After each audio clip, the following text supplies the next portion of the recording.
Ladies and gentlemen, welcome to the Above the Bar podcast, where each week we belly up to the bar with a new guest, find out what they do, who they are, and what makes them great. So sit back, relax, and enjoy.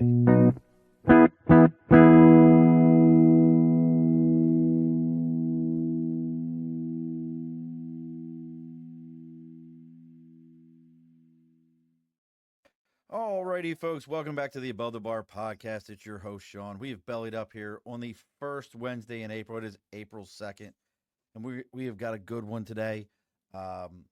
He's got a name that, thanks to Keenan and Peele, he's been absolutely abused by it, but that's all right because we're going to take good care of him because I got a cousin named there with the same name, so we're going to take good care of him. So joining us all the way from some part in Texas, which I don't know, and you can't know because it's all a government secret.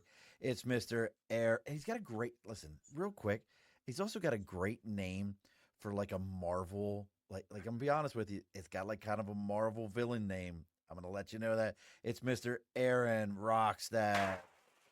Thanks, Sean. Thanks for having me on the Above the Bar podcast. Absolutely, brother. You know, it's like, it does have kind of like a Marvel villain kind of Rokstad. Like, at any minute, somebody be like, don't you know Rokstad weapons? They're everywhere. I love it, man. So, alrighty, folks. So Aaron's joining us. We're going to be talking about what it really takes to go from nothing to something, back down and back up. A real entrepreneurial story of how one person with the right team around him can make anything happen. So we're going to get into that here in a minute with Aaron. But real quick, as always, folks, over my right shoulder, it's the big board for Sticker and a Cause. If you got something you believe, something you're supporting, something you want people to know about, and you've got a sticker to go with it, reach out to me on Facebook, LinkedIn, YouTube, Twitter, Twitch, Instagram, TikTok. Our website is theabovethebarpodcast.com. Our email is theabovethebarpodcast@gmail.com. Reach out. Let me know what you got going on. We'll read about you live here on the air. Put your sticker on the big board so everybody can see it each week. So again, folks, that's Sticker and a Cause. Next thing, we got to talk about the folks that pay the bills, and their headquarters are actually right there in the Dallas area. That is Budget Blinds of East Greenbush, Budget Blinds of Hudson and Coxsackie, and Budget Blinds of Schoharie. They are locally owned window treatment companies with a big backing all over the country. They are international. And right now, if you're in the capital region and you're around that Budget Blinds of East Greenbush, Budget Blinds of Hudson and Coxsackie, and Budget Blinds of Schoharie, for the month of April, they are running 25% off of all drapery. So if you're looking to really soften a space up around your home, looking to spruce things up, and you want some custom drapery, real custom drapery. We're not talking JCPenney's, nothing against those, nothing against drapery panels, but we're talking real custom stuff. You reach out to them, they're going to give you 25% off. And as always, if you let them know you're there to belly up to the bar, they're going to give you another 5% off of that order. So you get 30% off of custom drapery. That's Budget Blinds of East Greenbush, Budget Blinds of Hudson and Coxsackie, and Budget Blinds of Schoharie. They're heck of a names, aren't they, Aaron? They are. Listen, I mean, you get out here on the East Coast, and there's like some wacky names. You ever been to Philly? I have been to Philly, yes, sir. The best one is when you try to take people across the Schuylkill. True. And people go, I have no idea what that even says. So, and for all of you that have just joined us, this is going to be super simple. Do us a favor, give us a like, share, follow, all those cliche things. I know it's what they sound like. A lot of you are watching right now on YouTube. Follow that YouTube channel. It makes a big difference. It's how people find out about Aaron's story. It's how they find out about our story and all of our guests. So give that like, share, follow.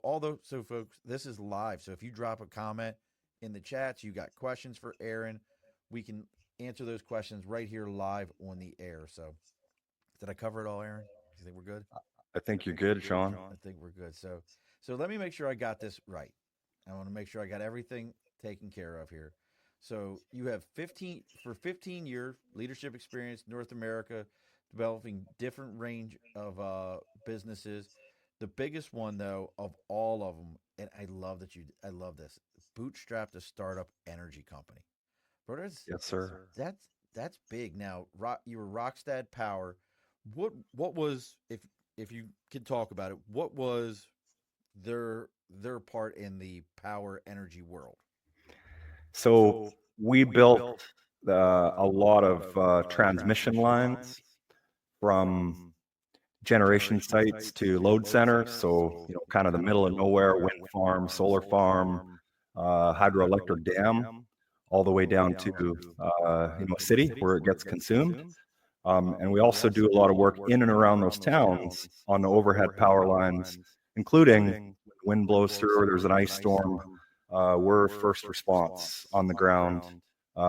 In fact, our company was first responders to the fires in Lahaina a couple years ago on Maui.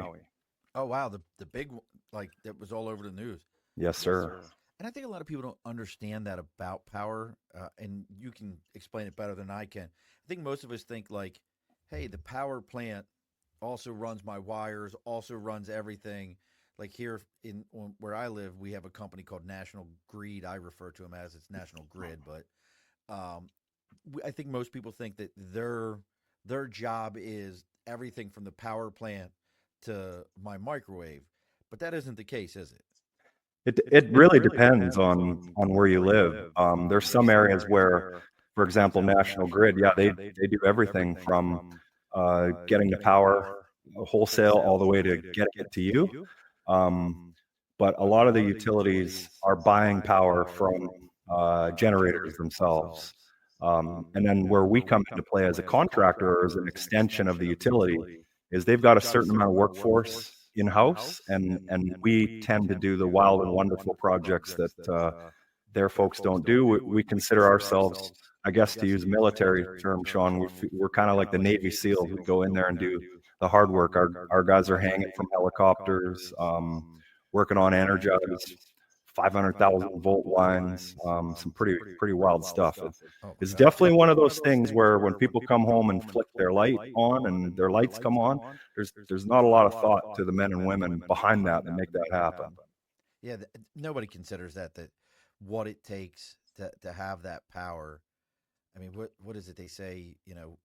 If when power truly, because we're so used to it, you know, it's nothing. Like chaos is what about 3 days away? They say.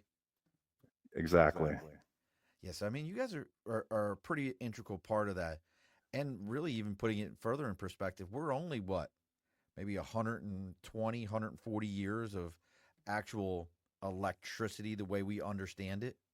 Absolutely. And, in my career, I've come across some of those original wires and poles that are out there, 100 plus years old, Still working. still working, still up. Wow, that's wild. Look, folks, and again, we've got Aaron Rokstad on as we're talking, Aaron. If you want to follow Aaron or see what he's got going on, you can go to Instagram at Aaron and it's Aaron, Aaron Rokstad, Rokstad. He's on Instagram. You can see what he's got going on there, ventures. So you start this bootstrap company, and for people that don't understand, what does that really mean to bootstrap a company? Yeah. Well, I feel like I had a little bit of a turbo boost in my bootstrap phase. I grew up in a family of linemen. My grandfather had worked for the utility back where I'm from. My dad started a company in the same space when I was just a kid. So I grew up in this trade. On the weekends, my dad would drag me in to clean off the trucks and clean them all up. And I knew a lot of linemen growing up. So when I decided to leave and start this business, it was because I was already had 6 years working for my dad in his business.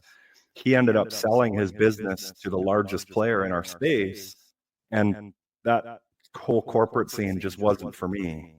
So when I left and started Rokstad, I was 30 years old. I borrowed $100,000 a home equity line of credit, and got this company started. And I didn't take a paycheck for about a year and a half. And I mean, you learn how to survive when you're trying to get a business going and you're throwing everything into it.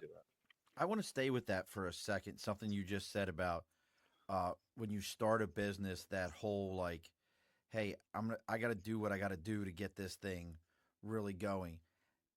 How hard was that? And I know myself as a small business owner, I've still never taken a paycheck. Um, and I'm 2 years into it. I mean, I know what it was for me, but for yourself, how hard was that to understand that, like, no, no, no, Friday's here. You're not getting a check. Yeah. It definitely took some getting used to. I mean, you really are forced to look at the budget. What is mandatory, what is a luxury item. And I love telling the story to my kids. For the first sort of couple years, we were in that house. We didn't have any living room or dining room furniture in there. I had a poker table and a foosball table as part of the decor. And, it wasn't, you're grinding it out 7 days a week, and you're the secretary, the treasurer, the president, everything. Those sorts of things don't and didn't matter. But, I always knew that if we could get to some critical mass, get it up to a certain size, and that's certainly what happened. All of that stuff would come through, and it did. And I think I already know the answer to my next question, because as many entrepreneurs as I've talked to, as many as I've worked with, I get the same answer. Would you trade any of that for a 9 to 5? Not a damn thing. Not one. Not one. What do you think it is for those of us that walk into that entrepreneurial space? Why, once we get there and we kind of look around and we go, it's not as scary on the other side of this, that we're like, no, I'm never going back. Yeah. I used to think it was a control thing, not having a boss or freedom. But I think once you take that jump and sure, you don't have someone breathing over your neck, but you've got hundreds of different responsibilities that you're carrying on your shoulders. Because not only are you trying to make bread and put food on the table, but you've now got customers, you've now got employees. The responsibility changes. And I think there's something in there that I'll go back to your Marvel example a little bit earlier. It kind of unlocks, if you've got the grit to do it, it kind of unlocks this, sort of like this tribal responsibility thing awakens in you to you feel like you're giving back, you're creating jobs, you are part of what makes the country and the Western society of what it is, and you become a part of that, and it gets addicting. And thinking about going back, and no disrespect to the 9 to 5ers out there, but I think that's an entrepreneur's worst nightmare, being put in a box and not being able to create and disrupt and make change and push and all those things that come with having your own business. I love that you said disrupt, because I mean that's that, and the other thing I've learned, this is the only time in my life where I created money.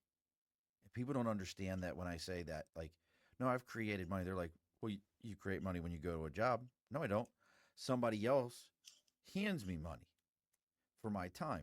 When you're an entrepreneur, you physically create, like somebody pulls out a credit card and pays for something with money that didn't exist, and through your actions they just created it and you entered it into the world as a thing. I mean, it's exciting. It really is. I get excited. So you're running Rokstad. Things are going great. And again, folks, if you're those of you that are watching us live, if you've got questions for Aaron, you want to know more about what happened here and how this process has gone for him, please drop your comments there. We can answer them right away. Make sure you give him that like, share, or follow. But so you're running Rokstad. Things are going great. Things are awesome. But what happened? Yeah.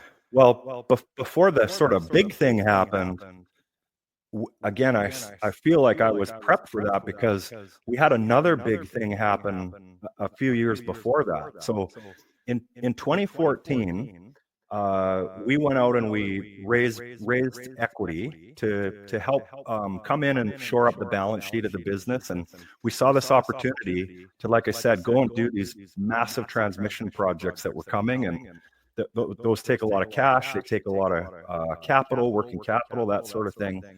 And we found this company out of the UK called Carillion. They work for UK Power Networks. They were a big company in the UK, second largest construction publicly traded business in the UK. Oh, wow. They were moving over to North America, and they made an investment in this business. And so we formed that partnership at the end of 2014. And in 4 years, we doubled the revenue of the business. And, by all accounts, everything was going great. But we didn't know, because it had nothing to do with our business or the North American operations. But they hired a new CFO in London, and some whistleblowers on the way out blew some whistles on their financial practices. And the entire company evaporated in about 2 weeks. They had 50,000 people. They were doing 5 billion pounds of revenue a year. And the UK government decided not to bail them out. And they didn't even go into restructuring, what we know as bankruptcy protection, anything like that. They went straight to liquidation.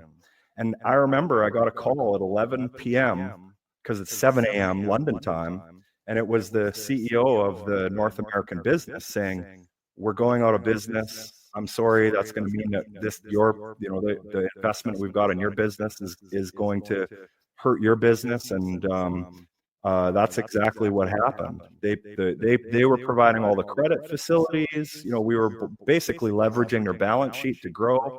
We had these hundreds of miles of construction on transmission lines underway, and boom, in a matter of like 2 weeks, this happened. But we didn't quit. We stuck with it.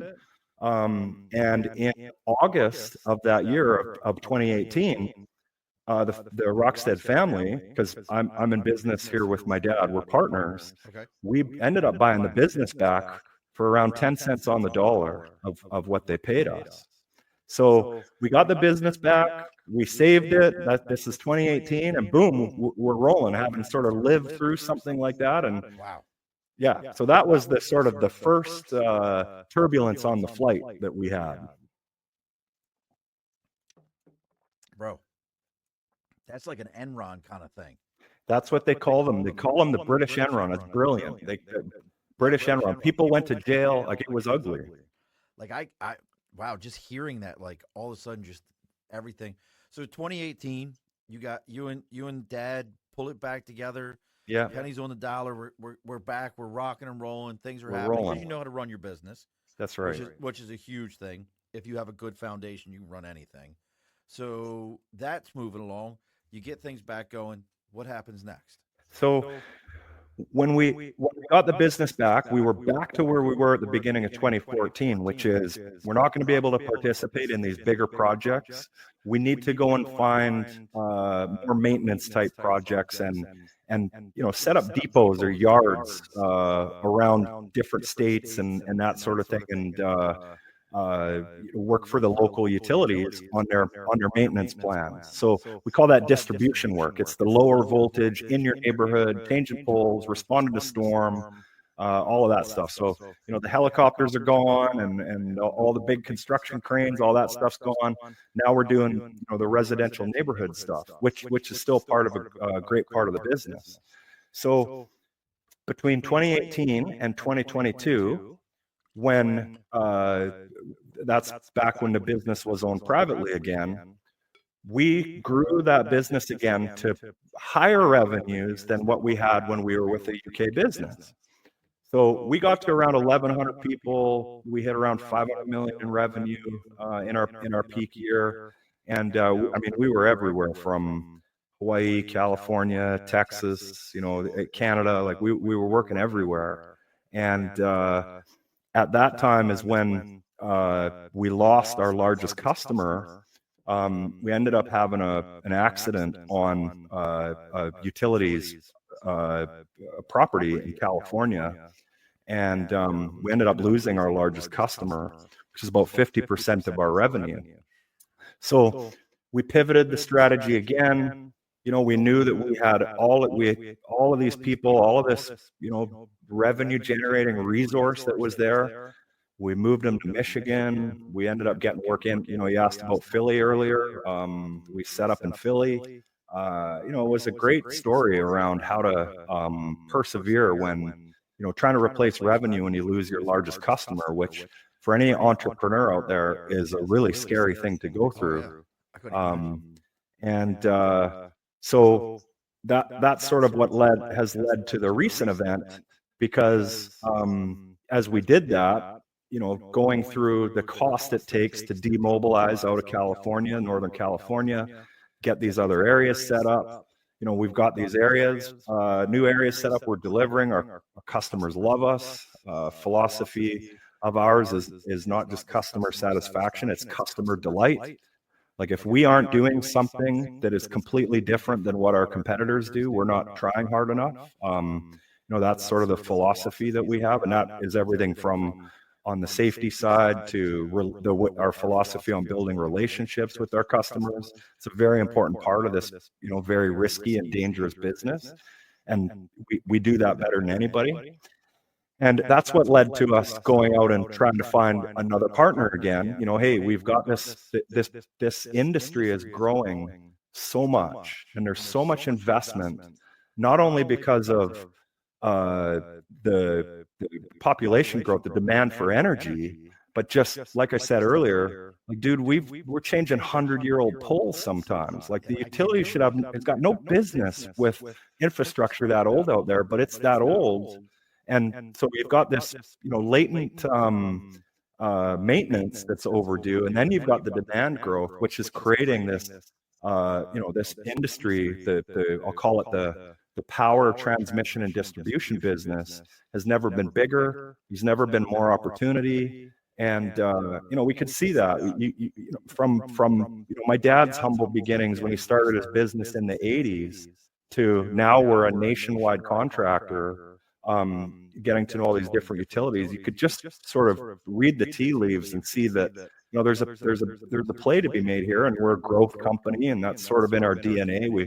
We love to growth of new customers, and growing existing customers is a great way to build people from within and create leaders, give them opportunity. We're a big promote from within type business philosophy, and that's what led us to hiring an investment banker and going out there and trying to find some equity investment, which leads us to our current predicament that we found ourselves in at the end of 2024. Now, that current, and Danielle Sabrina says you are the GOAT. Thank you, Danielle. Great to see you. Now, my question there becomes, let's talk about that current predicament. I mean, I have to tell you, knowing what it is, the way you call it's just current predicament, like to just kind of come in it so laissez-faire, like current predicament. Like let us know what this current predicament really is. Yeah, this is a hostile takeover of a private family business, is what this is. There's no other way to say it. And I take that attitude because I've gone through the roller coaster of emotion of living through that. And I can't change what has happened. That is in the past. There are lessons that I've learned from that. If I was doing things over again, they probably would have taken a different approach. But essentially, a hostile takeover is when, in our situation, we couldn't reach amicable agreement with this investor. They didn't want to give up. They didn't take our rejection of them very kindly, and they found another way to come through the back door and gain ownership and control of this business. How does that happen? I really still don't even understand that. Yeah. Well, in a nutshell, any business like ours that's growing has usually got some debt financing in the business. In our case, those debt financiers were in the business from a time when the company wasn't such a major player, especially in the Southwest United States. So we ended up becoming their largest portfolio, and I've heard many times from the bankers since, you never want to be the bank's largest account. And in these two banks, we were their largest account. And I think what it was is when we said, we're not going to take this private equity investment, we're going to go another way. We've got some ideas on how to raise some capital here, keep the business going. There were conversations had, not to our knowledge, where private equity firm ended up cutting a deal with to buy the debt of the business, became the debtor of the business, Oh, and wow. then 7 days later called the loans. Wow. PEs are really kind of become the 80s dirty, hostile takeover. We'll chop everything up. Have you just sidebar just in this? Have you heard about the whole thing with them buying up all the HVAC companies? I have, yes. Is that not insane? It Go look that up, is. folks. Like they're buying up like tons of family-owned HVAC companies and then paying for the likeness and of the owners so that they can still look like small family-owned. And then what they're doing is insane. Like, how is this still from the 80s to today still legal? Yeah, yeah. You know, I knowing what I know now, and talking to people about it and getting some shared experience with it. There's a lot of private equity companies out there that are they've got the right perspective on responsible growth. And so I don't want to paint the entire private equity with the wrong brush. I mean, we've had private equity investors in this business in our careers before and have had great success. But I think there's a slice of that group that is so desperate to get into a space, especially as attractive as this space is and the growth potential. And they just couldn't take no for an answer, and found a way to make it happen. Is it dirty pool? Absolutely. Is it in violation of some legal agreements? I would say yes, absolutely. But that's the thing about when these sorts of things happen and they start to move down the train. It's really difficult to stop them. And in this case, we were unable to do that to stop it. Here we are with this transaction closing, and this family business, this business that I started 16 years ago, has been turned over to these people. Now, I mean, and look, I'm not looking for legal things or any of that kind of stuff. And I have to say, Rachel just popped up. She says you are a resilient leader. In all this, I mean, whatever you can tell us about, do you have any recourse to get anything back, or is it nope, we own the debt, sorry about your luck, pay it up or get out? Yeah. I would love to dive into some of the intimate details of that. I think some of those things are better maybe left out of the details of this conversation. But I will say that it's for any entrepreneur out there, if I could give any advice to an entrepreneur that's looking to go through a restructuring, bring in either debt or equity financing, it's really important to have a great legal team around you to look at all of those agreements. Make sure that if things like this, there's other things that probably could have happened, that you do have that recourse. So when the day comes, you can act on that and take the appropriate action. Now that brings up a great point, and I'm always curious for this. As an entrepreneur and building that legal team, was there anything like you had a team, just generally, was there anything that you would step back now and say, you know what, this was the type of lawyer we were missing? Like, hey, we had general counsel, but this was the one we should have had. Yeah. I mean, we have those guys, and general counsel is great, but in law, or I guess in anything, but especially in law, in this example, there are people who deal in mergers, acquisitions, deal making, and so things like jurisdiction of your agreements, structure of the business corporately, all of those things are important. The issue in this case is some of those things that possibly could have been, maybe made us a little more resilient.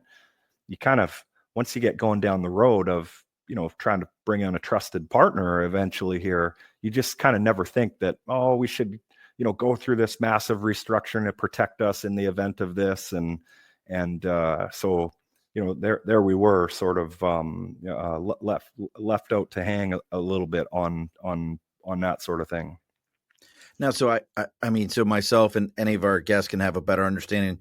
And real quick, folks, if you're just joining us and you want to know what Aaron's got going on, it's all on his Instagram. You can go to Aaron Rokstad, Rokstad, on Instagram. You can see what he's got going on. So my business isn't like, when you're talking like numbers like $500 million, like that's a huge number, 1,100 employees. You're in a different space than what I am. It's me and my son. We're in a different space right now. But for yourself, when you mentioned restructuring, is that something that, like, I don't fully understand what that is? I've heard the term before, but what does that mean for as an entrepreneur who maybe is pushing to those 5, 10, $20 million level? What does that mean for them? Yeah. So the way I look at getting the structure of your business right is really around, your tolerance for risk or risk avoidance. And just let me elaborate on that a little bit, please. So obviously you want to get the structure of your business right for obvious reasons like tax purposes and whether you're an S corp or C corp or a sole proprietorship or something, to let the way that salary and dividend flows and the income generated from the business, how that gets to the founders or the directors, etc. But when you get to the level beyond that, and now you're thinking about operating risks, and I can give you an example. Operating in California, for example, is a lot different than operating in Texas. There's a level of litigiousness that exists in California. There is a level of environmental protection, air quality standards, etc. that in other states, they probably don't even know what those things mean. I mean, they know what they mean, but they're not part of their regular. I understood what you meant. I understood what you meant exactly. So, in that case, you don't want something like, the business in California, if it has a hiccup, sort of being able to drag down something happening elsewhere. So that's one example. Another example is if you've got multiple products or business lines and you're looking towards the future, growing one of those, or one of them is just a means to an end, and there's a bigger thing in play, and you want to be able to, I don't know, sell that service or sell that product off to somebody else that might find better value in it. There's a way to structure your business that way so that that's an easier thing to do. So that's what I mean around getting the structure of your business right. If you can, I work with a lot of different entrepreneurs and leaders, and as like a coach or a mentor, not as a professional, but just on the side. Right. It's something I love to do. I just love to talk to people about their business, and I'm curious, and I ask them a million questions. Watch out, I might do it to you later. I'm all about it. But getting the strategy right for your business of where you want it to be in 3 or 5 years and it's surprising to me how rare it is that somebody has got that sort of thinking out there. And I get it, because I've been in the survival mode. If I could just get to next month, if I could just get to 6 months. But you know what? It doesn't matter if your business is just you or your son, or you've got 1,100 people, or you're Elon Musk with SpaceX, right, blowing up his third rocket. Like, it's just more money, more problems. It's just zero. It's just more zeros. The problems are, the issue is still the same, which is, we've created this business. What are we doing with it? Where is it going?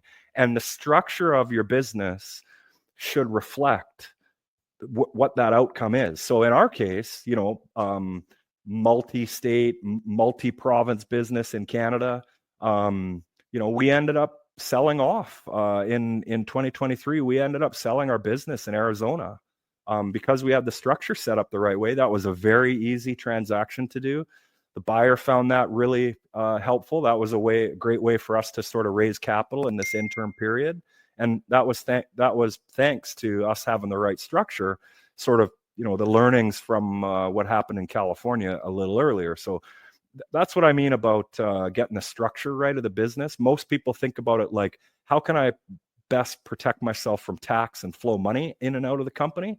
But you really got to think about the end goal of this business. Are you building it to hold? Are you building it to sell? Is it and it's fine if you don't know that stuff, and the status quo of a great advisor or professional can help you with that. But as soon as you get that glimmer of, hey, I'm going to make a change here and go somewhere else, it is surprising to me how rare it is that people come back and really address the structure of their business, the share structure, the resilience, I'll call it, of that business.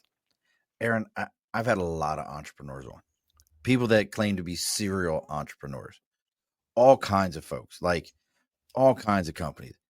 I've never had someone break it down that way and in such a way that you could tell you understand the emotion of those things. Dude, I that was impressive. Thank you. I got to tell you, like I said, I've had all kinds of entrepreneurs on here, and they're like, well, you got to do it. Like, you just broke it down that anybody should have been able to understand. And especially that part, as you said, understanding what your goal of your business is. I think too many people start a business because, well, I watched the guy around the corner, he shines shoes and he makes money. So I want to make money. So I'll start my business, but with no purpose or goal. What are you doing with it? Again, folks, check out what Aaron's got going on. Aaron Rokstad on Instagram. So you're going through this entire process. You're building this takeover comes. I want to kind of shift from not the business side of it, because I think a lot of times people forget that we're humans also, even though we sit in a bigger chair than everybody else. What was it like for you bringing that home? Or I'm assuming your dad was still involved at that point and is still today, based on the Correct. way you're talking. What was that family dynamic, emotion, conversation like? Yeah. I saw it impact members of my family differently. I've got a large but very close-knit family, lots of cousins. And we felt the support behind us for that. But I saw it impact people in different ways. And to me, it was the uncertainty of it all. Like the way what I mean there, Sean, is that I just kind of explained, what happened, sort of the highlights along the way. There were many points along the way where we, as you're riding this wave of, are we finding a way out of this or are we not? And because, I didn't think I could work any harder than I have starting up the business and certain points of the business. Like that 6 months was the hardest I don't think I had a day off. And I mean, it was rare to even like have Sunday night to even watch like Sunday night football or something. And we were just going for it. So trying to find a way to survive through this and avoid that outcome. So it wasn't so much what happened at the end. It was, I think, watching us go through this and I won't say experimentation, but like I said, this team of advisors and trying all these different things to be creative, to be able to avoid the outcome here. And the roller coaster of emotion that came with that, I think, was the hardest thing on the family. I mean, my wife's a rock. She's my biggest supporter. I wouldn't even have been able to start the business 16 years ago if she didn't say, yeah, honey, I'm fine without taking a paycheck for a year. I don't think I told her that. I think I kind of, that sort of sunk in a little after. Yeah. Like, yay, babe. Yeah. But, it was, from where we sit now, what's happened has happened. It's all love. The family is banded together. We've made this decision to carry on, to persevere, to not quit. And the way we're looking at this is, we've got, thankfully, we enjoy such a great reputation in this industry, not only from our customers, from the customer delight side, but the way that we've come up and treated people and grown from within. And I know it's so corny to say, like, oh, it's a family, it's a family business, your family, but that family approach where people feel like they are part of the solution, they're also part of the problem. I mean, they're living it, the outpouring of support, all of that stuff. I just I know that no matter what we choose to do here, we're going to be successful in bootstrapping something else here. But it definitely it was a very difficult time, and definitely impacted people in the family different ways along the way. I mean, and you hit on something, and I'm a firm believer in this. I was just talking to my mom. I don't know if you're a faithful man or not, but Proverbs mentions it as and I'm paraphrasing Proverbs, if that makes any sense, that the greatest gift to any man is a wife and marriage. And I can tell you right now, I couldn't do my business without my wife. That's how it happened. And when I was a kid, my parents owned a liquor store and a bar. My dad couldn't have done that without my mom. So I firmly believe all those kind of things. So, and we're getting kind of close, folks. We're going to do it a little bit early with the New Scotland Spirits last call. We'll do last call a little bit early because I want to get into what Aaron's also his new adventures and what he's got happening here and how they're moving forward. But as we always say here, if you're looking for a spirit that is bold and rich as New York history, New Scotland Spirits is crafting exceptional locally sourced whiskey that tells the story with every sip. From grain to glass, we honor the tradition while pushing the boundaries of flavor. Whether you're a whiskey connoisseur or just getting started, there's a bottle waiting for you. Raise your glass to true craftsmanship. Find New Scotland Spirits near you or visit newscotlandspirits.com to learn more. New Scotland Spirits, where history and flavor meet.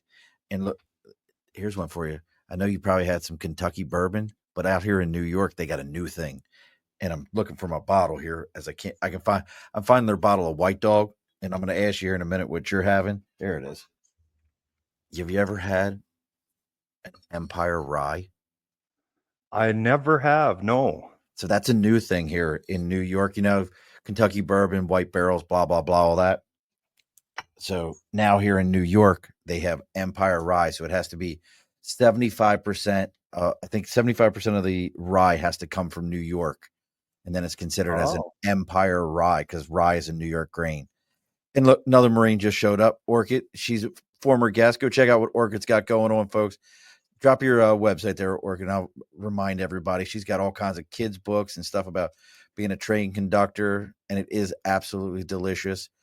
We'll look, if you ever next time you run into one of the guys from Albany, tell them to get you a bottle of New Scotland and bring it down to the crew base.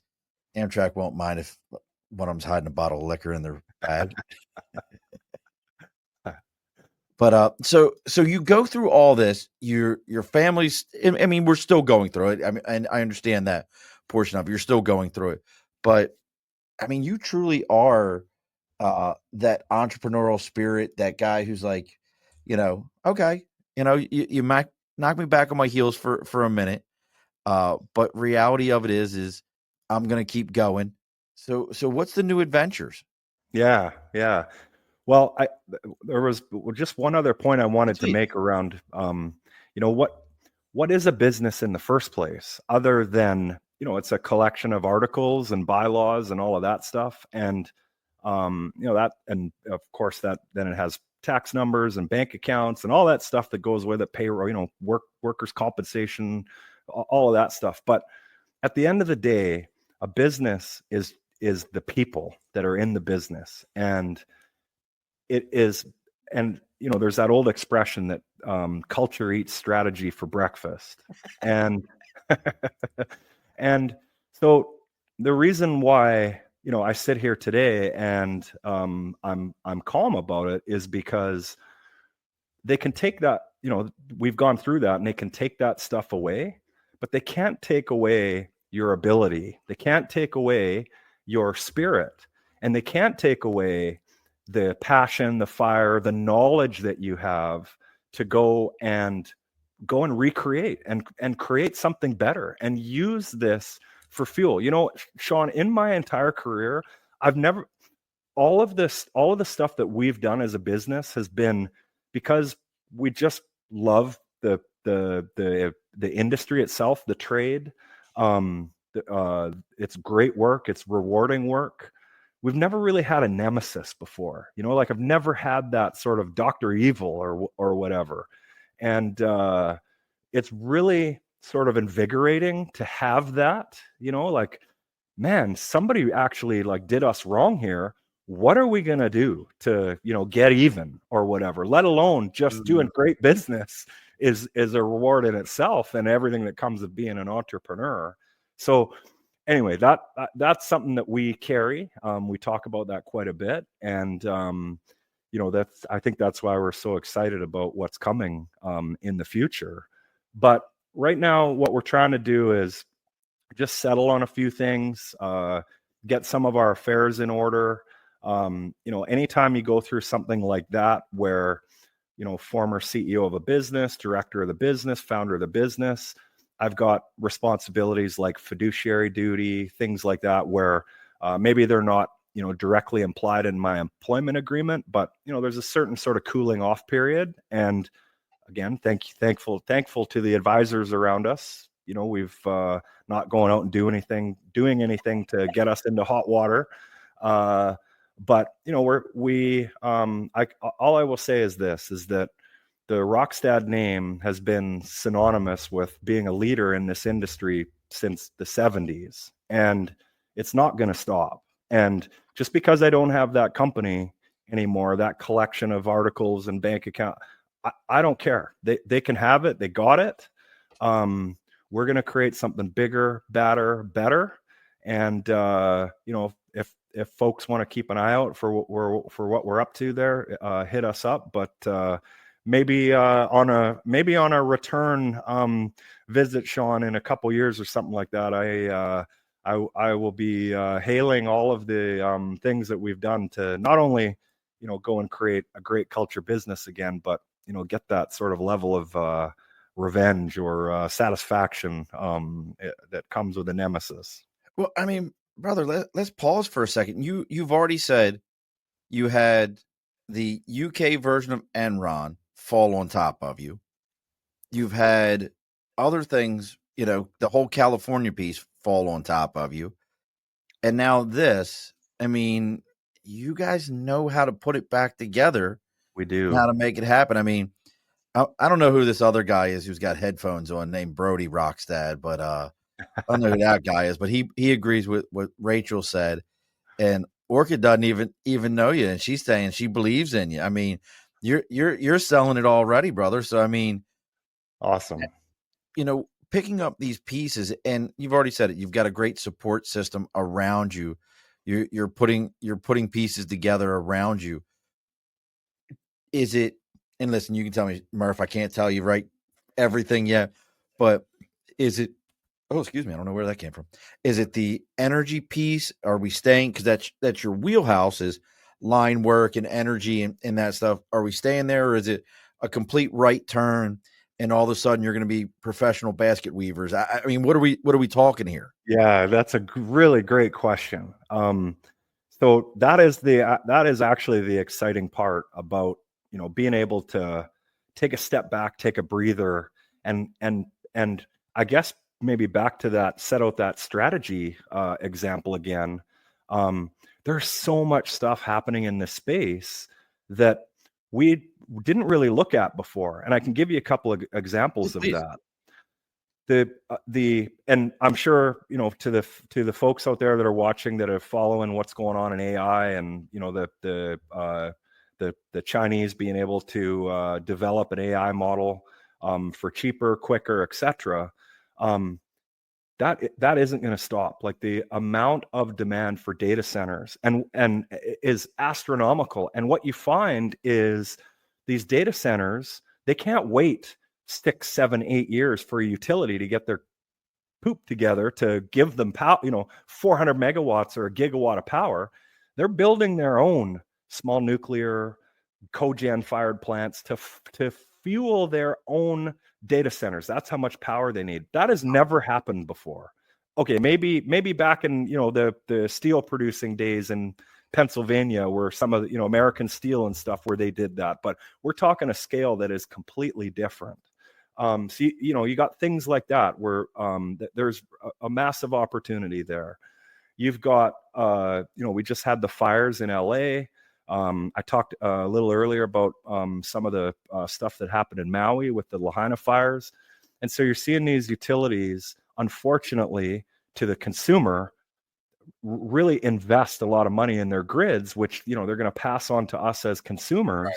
And that's really trying to pass off the lack of action in the last 20, 30, 40 years, because they've got to modernize it all. And there are so many parts of this electrical grid that, if a tree falls on a wire outside of the city, there's no way to diagnose that or treat that. And you got to send somebody out. And usually it's the middle of the night. And as we, as a society, turn to more, we've got to have 99.999% uptime, and our phones are mining crypto or whatever, they're the AI, all of that stuff. Like, you just think about the different technologies and the demand on power, and some of the alternative power.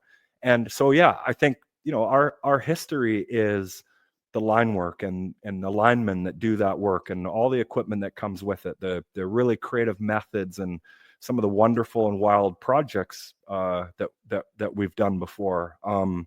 And I would love to continue that. But we also have to recognize that this industry is changing. And I'm not saying that linemen are at risk of a job. If there's anybody out there listening that is on the fence of trying to, they want to get a career and they're thinking about a trade, please look into the line trade. It is one of the best trades out there. The guys are paid well. They love their job. I know so many linemen that have the work that they do tattooed all across their body. It becomes part of their identity. They love it. Young people, become a lineman. You won't regret it.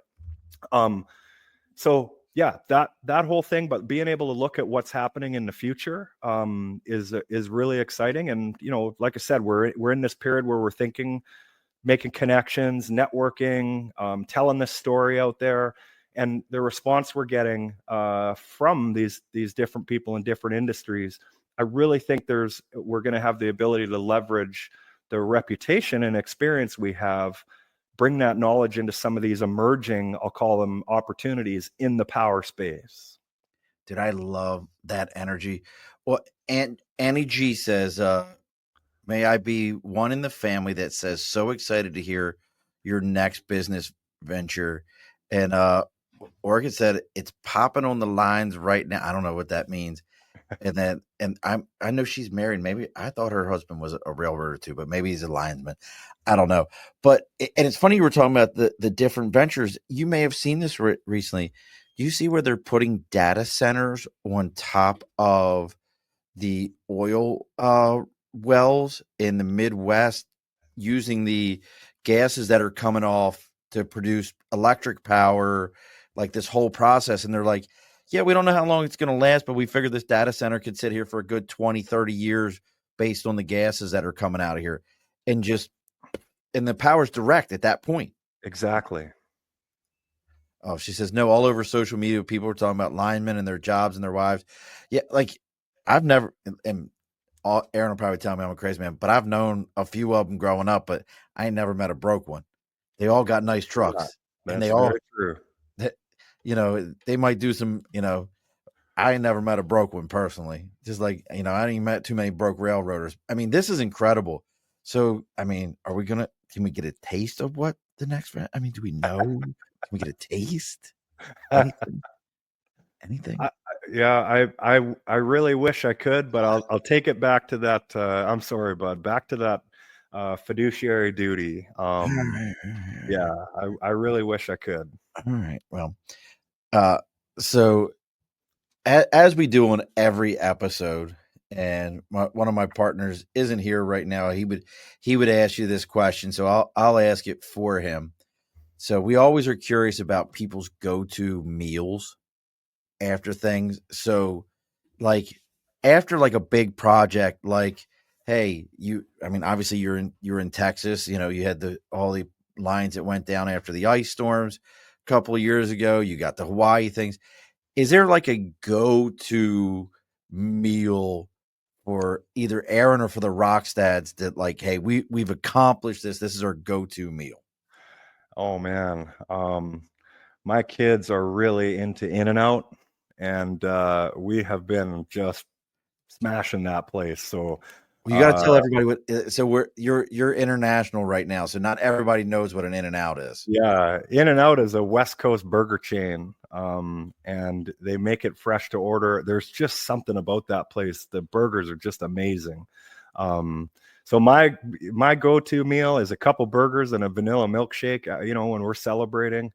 Um, but when we get together, my mom makes this unbelievable lasagna, and we request it every time, Thanksgiving, Christmas. I think it drives her bananas because it takes her so long to make.